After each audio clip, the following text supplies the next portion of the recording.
friends. I just wanted to document something today because I'm starting something new. Shocker. I was gifted a sourdough starter from some dear friends of ours, and it's time for me to feed it. And I think I'm gonna try to make a sourdough loaf today. So I thought I'd document the process. It could either be really cool or it could be a disaster. Either way, I'll have it documented. So come along, let's feed some flour. Okay, so to get started, I took my starter and let's see here.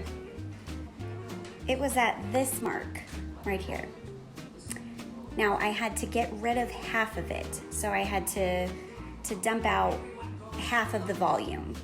And you have to do this every single time you feed it because that's the rule. You can't keep all of your starter. You have to dump some and build it back up with fresh flour and purified water. So, dumped half of it, and now I'm ready to feed it. Everyone says that this is super simple. Couldn't be easier.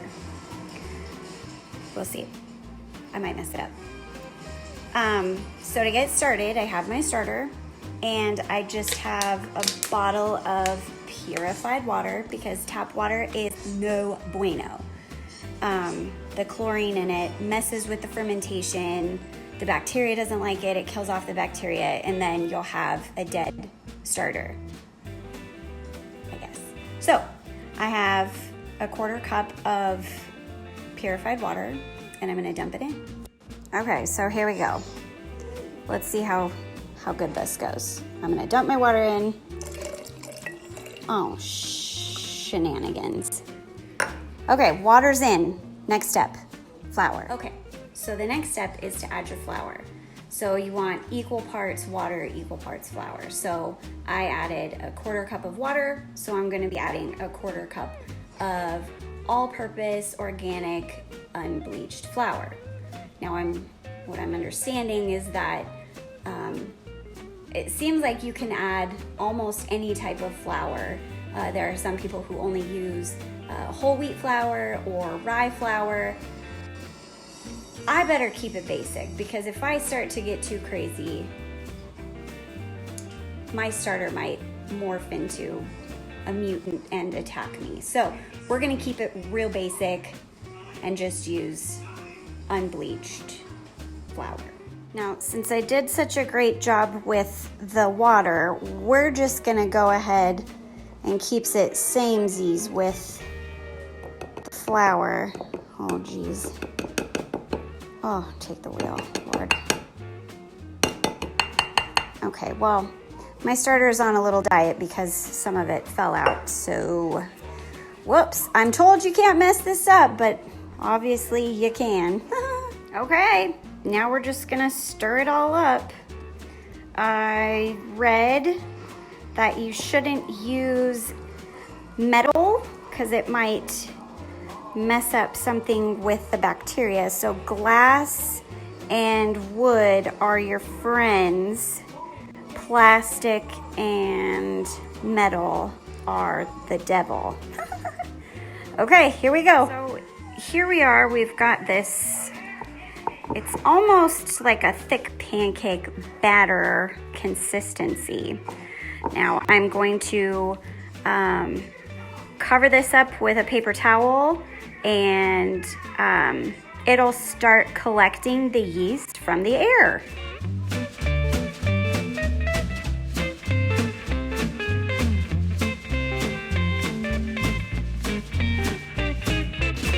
Okay, we're back. It's the next day because I didn't realize that there's 6 hours needed to raise the dough for your bread. You raise it for 3 hours, then you punch it down, and then you have to let it raise for another 3 hours. So, flash forward to the next day. Okay, so last night I fed my starter and she started creeping up the sides of the jar, so I had to put her in a larger vessel. She almost doubled in size.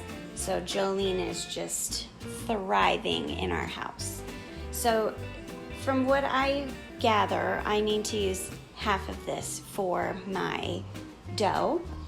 I've also got 4 cups of flour, and you need salt for this recipe and water. So I went ahead and I dissolved my sea salt, not iodized salt.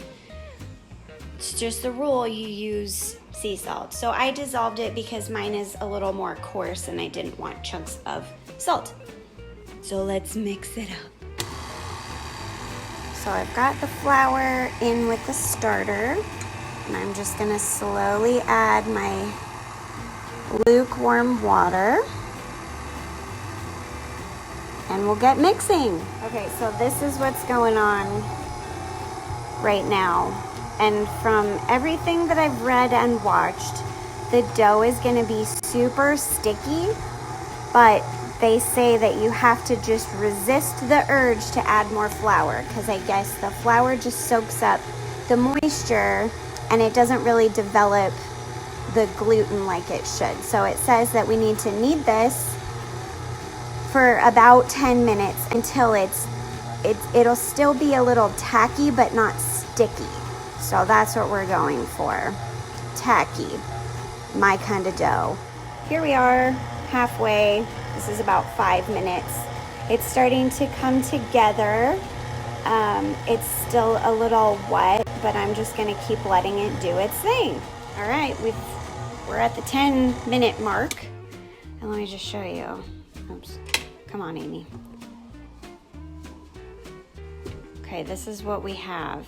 See, it's not as sticky as it was. It's still sticky, but it's really come together. So our next step is to let this dough proof. So I have just a glass Pyrex bowl and a clean kitchen tea towel, and I've floured it up really good. I'm gonna plop my dough in there and I'm gonna cover him up. Look at this little beauty. Oh, it smells, it just, I can't even tell you how good it smells. I am going to just lightly, very lightly, dust it with some flour because I don't want it to stick to the towel. And I'm going to tuck him in for a nice little afternoon nap. And we will check on him in 3 hours. All right, so it's been 3 hours. And I worked out, I did some laundry, I cleaned up the kitchen. I didn't get any makeup put on or shower. That's all right. So let's see what we have. We're gonna take this little guy out. Ooh, look at it.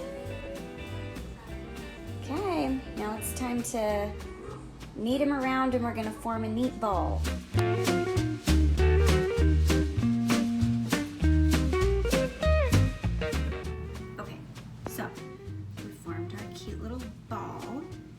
Stretched it and we did all the things. We massaged him.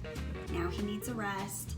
So I got some parchment paper and I put it back in the same bowl that I proofed in the first time. And I'm just gonna take this ball. See? Smells so good. And I'm gonna stick him in here.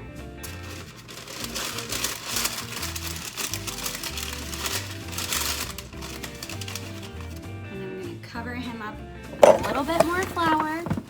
Hello. And I'm gonna put a towel on him and he's gonna sit and proof.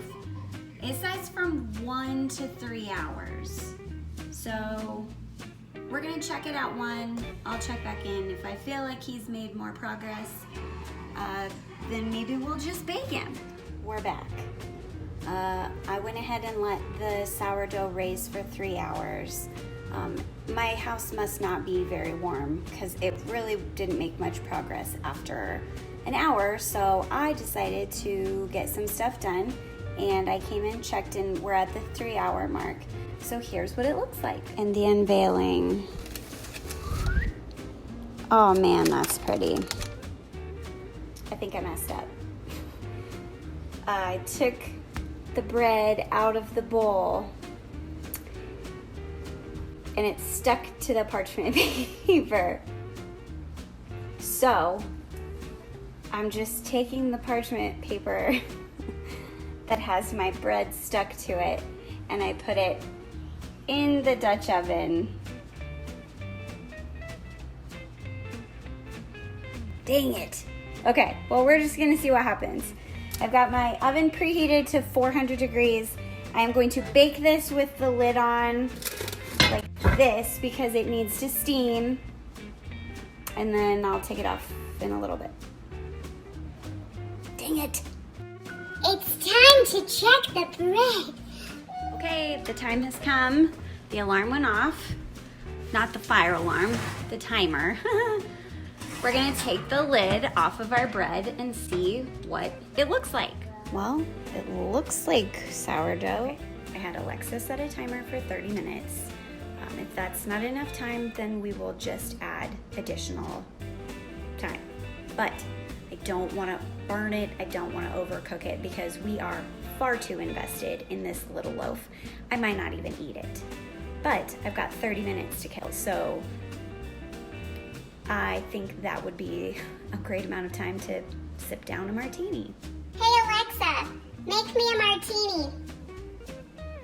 Sorry, I couldn't find anything to do that. To get started, you'll need a smart kitchen appliance. Oh, I thought that's what you were. Guys, I just pulled it out. We ended up going the full 40 minutes, but I just wanted to make sure that it didn't burn. Oh, look at how pretty it is. And my house, it smells amazing. The final test, well, second to last, is to see if I can get it off of the parchment paper, and then we're gonna taste it. It came off. Look at it. Ugh. So we have to let it cool, but I want to cut into it so bad. So we gotta let it rest, and then we're gonna do a taste test. Okay, so I know what you're thinking. Amy, I've walked down the bread aisle at the Walmart even. It doesn't even have to be a specialty bread store. And I've seen a sourdough loaf for $1.99. Now, wouldn't it be easier to just pick up that loaf, pay $2, and call it a day? I get it. In our day and age, convenience is king. But here's a thought.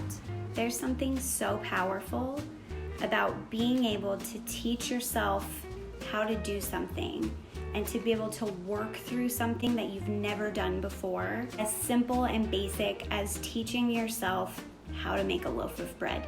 Yes, there are easy ways to get a loaf of bread, but that's not the point. The point is, today, I taught myself how to do something that I've never done before, and it's valuable. There's value in that. It goes beyond a loaf of bread.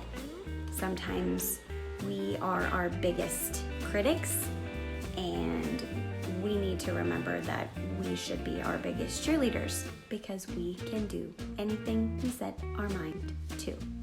Now, if you'll excuse me, I have a sourdough loaf to devour.